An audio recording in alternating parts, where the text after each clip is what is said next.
For generations, we have been taught that we had to believe the story of the Exodus on faith alone. We were told that Mount Sinai, where Moses received the Ten Commandments, was located in Egypt, but there was no real evidence to make it believable. No pictures of left-behind artifacts, practically nothing to validate one of the most important stories of the Bible. The Bible says over 70 times that the Israelites went out of Egypt to Midian, which would be mostly or entirely modern-day Saudi Arabia. Is it true that there is very little evidence that the Exodus story happened, or have we actually just been looking in the wrong spot? While the theory of Moses and the Israelites being in Saudi Arabia is a relatively new theory to those of us in the outside world, it isn't new to the locals living there. We were frequently approached by Saudis eager to talk to Americans for the first time face to face. And one of the first things they would say with excitement was, "Did you know Moses was here? Let me show you where he and his people were."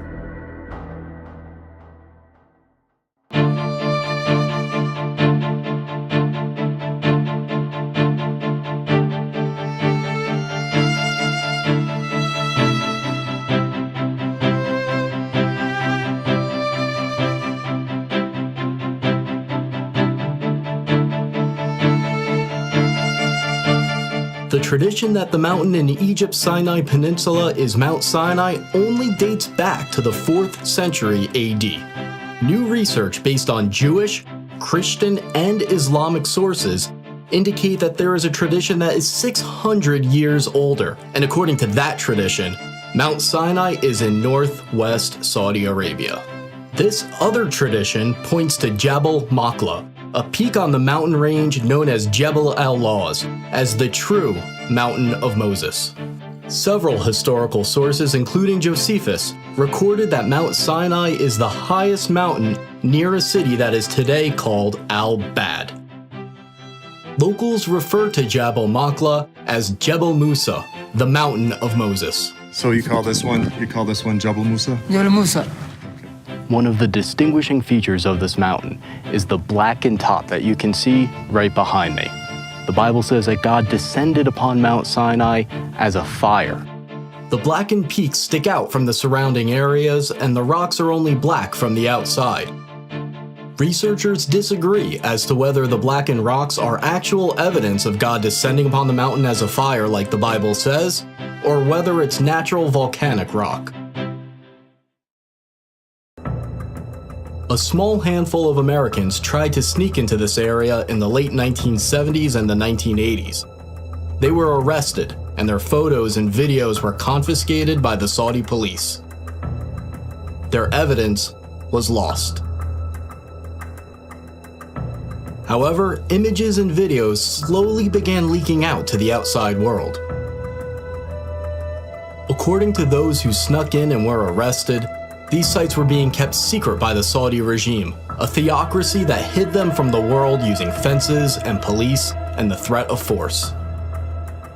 As I tried to understand why the Saudis were hiding this important site, I began reaching out to sources in the Islamic world. For 15 years, I've been in the fields of intelligence, counterterrorism, and international relations, and one of my best contacts had a story to tell. He used to belong to a jihadist group, and he even had meetings with Pakistani intelligence and close associates of Osama bin Laden. And now, he's speaking out for the first time. When I was in the jihad world, we all knew that the Mount Sinai was in Saudi Arabia. The people on the outside, even most Muslims, had no idea that it was there, because we fighters didn't want anyone to know about it. We all knew that the Saudi government hid it and protected it with security, and we all agreed with it. We believe that if a site, even a holy site, is visited by people and used for idolatry, it should be destroyed. But our hiding it, according to the Islamic law, is what saved it, so you can see it today and appreciate it.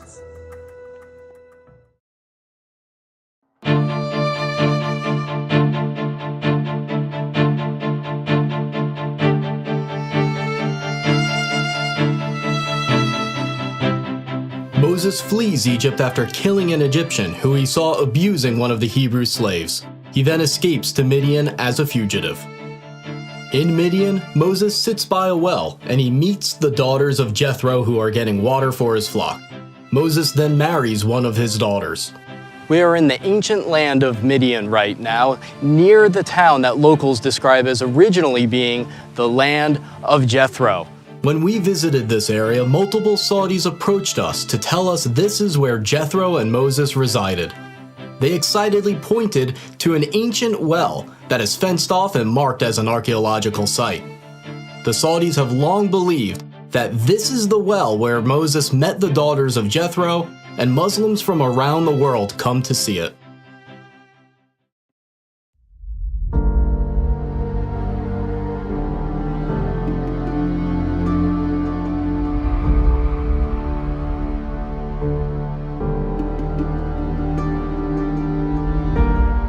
The book of Exodus says that the Red Sea crossing happened at a spot named Yam Suf, but experts have long disagreed about where it was. There are two proposed Red Sea crossing sites from Egypt into Saudi Arabia. The first candidate is at the Straits of Tiran, at the bottom of Egypt's Sinai Peninsula. The second candidate is at Egypt's Nuweiba Beach. Dr. Glenn Fritz, who has a PhD in environmental geography, conducted a massive study of the land and all the historical references about where the crossing happened. He found only one exact match: Egypt's Nuweiba Beach. Nuweiba Beach is almost 5 miles long and 3 miles wide, providing enough room for the Israelite population to fit. Here, they'd be trapped with the mountains on both sides, the Red Sea in front of them, and Pharaoh's army right behind them. Amazingly, there is a path under the water from Egypt into Saudi Arabia. The path is not too steep. The Israelites could have easily walked across if the waters were parted. Underwater research by Dr. Leonard Moeller showed strange shapes in the coral, leading some to believe that the remains of Pharaoh's army are there. According to this theory, the coral wrapped around the debris from Pharaoh's army and retained the shape of the objects after they dissolved. When they brought a metal detector down to the coral anomalies, the readings were consistent with circular patterns of metal resembling the parts of chariots. We had planned to dive near the possible Red Sea crossing point because it's a public diving site with stores where you can go and rent diving equipment. But we weren't allowed to. The Saudi police showed up, and they stayed with us until we left.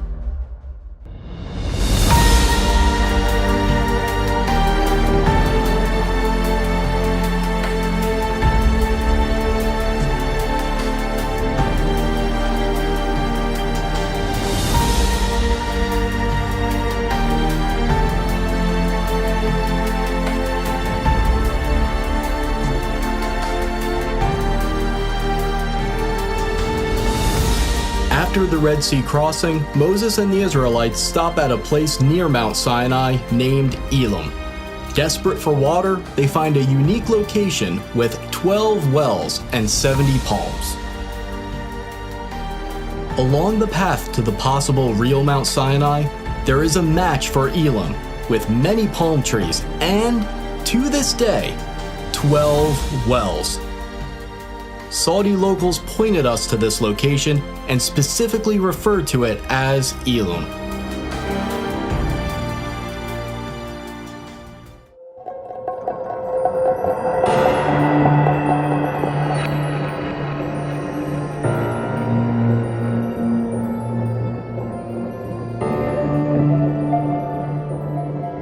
Another major event by Mount Sinai is the incident with the golden calf. While Moses is up on Mount Sinai, some of his followers begin worshiping a golden calf. They place it up on a stand and begin worshiping around it, and they set up an altar in front of it. When Moses comes down from Mount Sinai, he destroys the golden calf and sprinkles its remains into the river that comes down from the mountain. Here, in front of the mountain, we have the remains of what may have been that golden calf worship site. Now behind me, in this fenced-in archaeological site that the Saudis are protecting, you see both a stand with many petroglyphs of cows and people worshiping cows, as well as a structure that is slightly lifted that may be the altar in front of the golden calf stand. There's a sign in Arabic and English warning intruders against going into the area. The local tradition that this is where the golden calf was is so strong that if you approach it, you'll be suspected of searching for gold. According to the Bible, the worshippers of the golden calf say, "These are your gods, O Israel." This verse indicates that there are multiple depictions of bulls as the Israelites are worshiping the golden calf. On the top of the stand where the golden calf would have been placed, there is a circular indent where the rock has been worn down. It's speculated that this is where Moses grounded the golden calf into powder. After Moses destroys the golden calf, 3,000 of the golden calf worshippers are killed, so there must be a spot where thousands of people were buried. About 4 miles from this site, there's a massive ancient graveyard. It appears to be a mass burial site where the graves were dug all at once. It's located just outside the plain where the Israelites would have camped, so it's exactly where it should be if this is where that story took place. Here too, the Saudis have a sign identifying it as an archaeological site, and it's patrolled by police.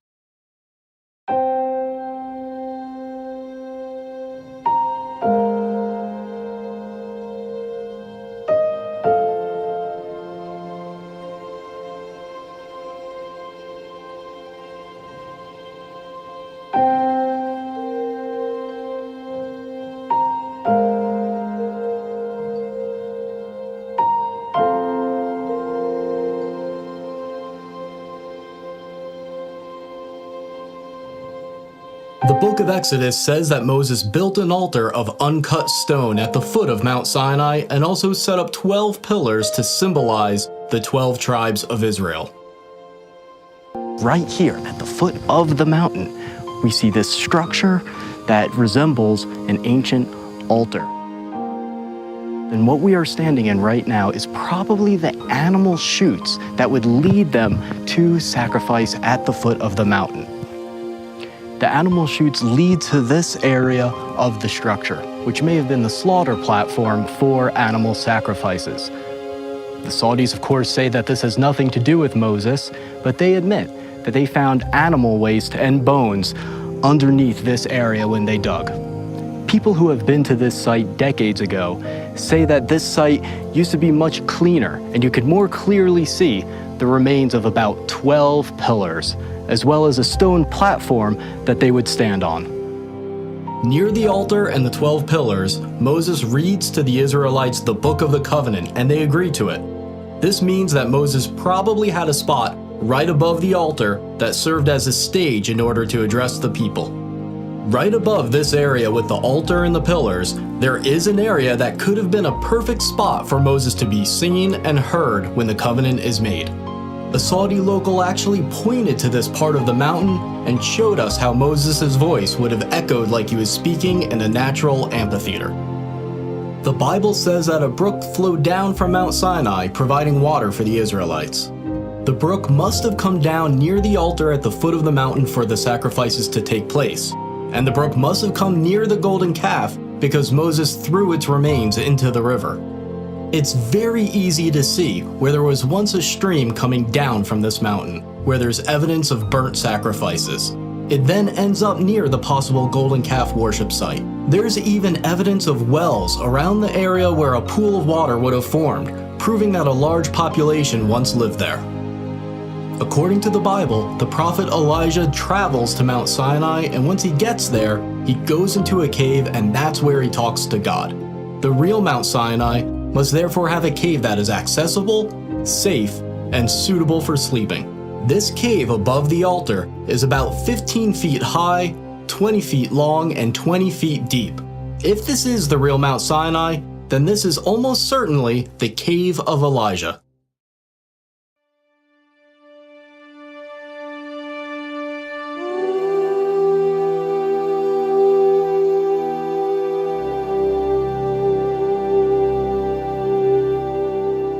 On the way to Mount Sinai, the Israelites camp where there's no water. Moses goes up to a distinct rock and strikes it with his rod, and miraculously, water pours forth for his followers.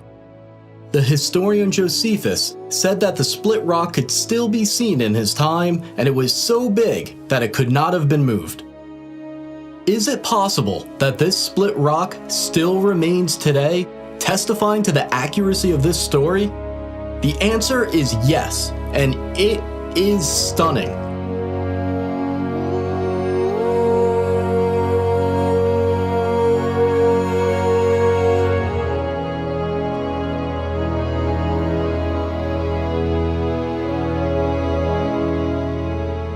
This split rock was first discovered by Jim and Penny Caldwell, an American couple that was working in Saudi Arabia in the early 1990s.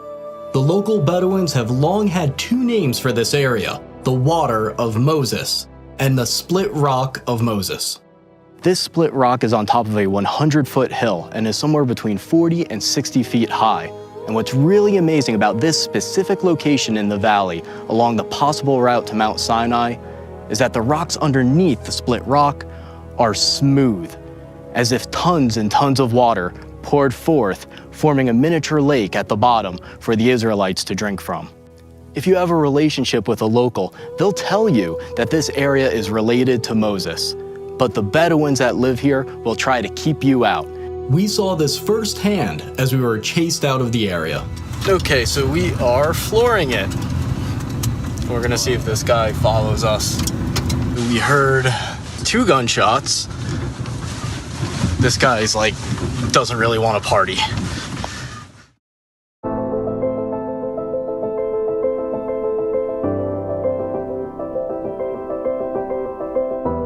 The Bible says the area near the split rock where the Israelites fought the Amalekites is named Rephidim, which means place of rest. Hebrew inscriptions we found there have been interpreted to say place of rest, the definition of Rephidim.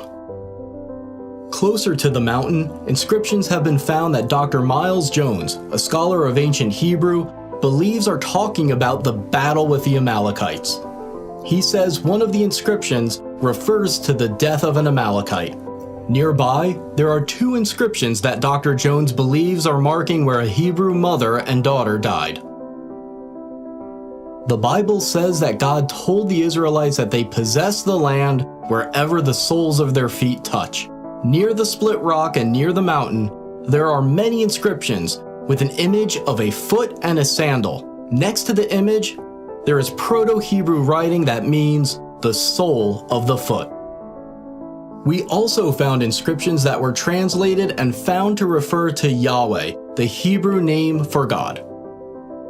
There's another area near the mountain named Wadi Musa, or the Valley of Moses. Here, a depiction of a menorah was found, and it might be the oldest depiction of a menorah known today. Now, a new eyewitness has come forward to reveal that the Saudis have been hiding the evidence of the Exodus since at least World War II.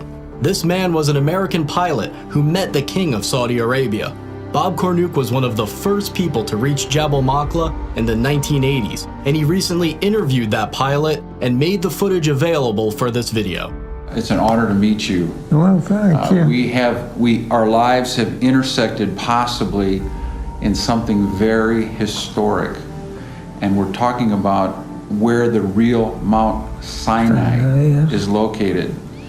And I had no idea that someone as far back as World War II would have seen the mountain and had been told that the mountain was the holy mountain of Moses. Did any of the Muslims tell you that that was a holy mountain? Oh yes. I guess everybody in the military knew it was holy. Yeah. Well, they forbidden me to fly around it, and it was off limits that I'd be killed either by God or by maybe some of them, I don't know. And when I took off, I was half scared to death. You bet I flew around it. But it was different than the rest of the mountains because it was black on top? Oh, it was a blackish green. It was dark enough to be somewhat frightening. You don't know what I really believe. I think it's Mount Sinai. I think God let me fly around it. That's what I think. I think he let you and me both live. Why haven't we heard about this other candidate for Mount Sinai? Why has almost the entire focus been on the traditional site despite its lack of compelling evidence. Think about how many things line up with the biblical story right here at this mountain. There's a beach and path where the Red Sea crossing could have happened, matching the biblical account. You can see how the Israelites could have camped near Elim with its 12 wells and 70 palms. Along the way to Jabal Makla, there's a split rock and area suitable for camping. There's a mountain referred to as the Mountain of Moses, with a large plain in front of it where millions of Israelites could have camped. You can see an altar of uncut stone at the foot of the mountain, where there's evidence of burnt sacrifices, right where it should be. There's evidence of bull worship, and you can see exactly how Moses would have seen the golden calf worship going on as he came down from the mountain. There's a brook that comes down from the mountain just like the Exodus story says. You can see right where the cave of Elijah might have been. All of these little details have to fit, and they fit. After I came back from the trip, people asked how I felt standing there where so few people have been able to, and the predictable feelings were easy to describe. The adrenaline, amazement, awe, but there was an emotion that was more difficult to describe. I didn't deserve to be there. I'm not someone who's given away his wealth to the poor, I'm not a scientist or a pastor, and there are still days where I feel like I have no faith at all. But then as I looked at the mountains, I remembered something. The Bible has a clear pattern where God doesn't use the best or the most expected. Even Moses was so insecure that he didn't want the job. Rather than using the most qualified, the pattern is that God uses the unexpected, the insecure, the flawed, the depressed, the doubter, the underdog. Every single person can make a difference, especially those that think they can't. As you watch this, the Saudis are constructing a super city that is planned to be 33 times the size of New York. If all of us don't take action, Saudi construction in the area may destroy key evidence and prevent excavation for the foreseeable future. To try to stop these sites from being threatened, we have set up a website and a nonprofit organization to support further research and to convince the Saudis to preserve the sites so they can be saved and investigated. We're entering a period that we have never been in before, one where this footage and other evidence of the Exodus and the Bible overall are only a click away for anyone on Earth with an internet connection. And as these sites are revealed, it will change the Middle East forever and impact the billions of people who follow Judaism, Christianity, Islam, and those with no faith at all. The world is about to change.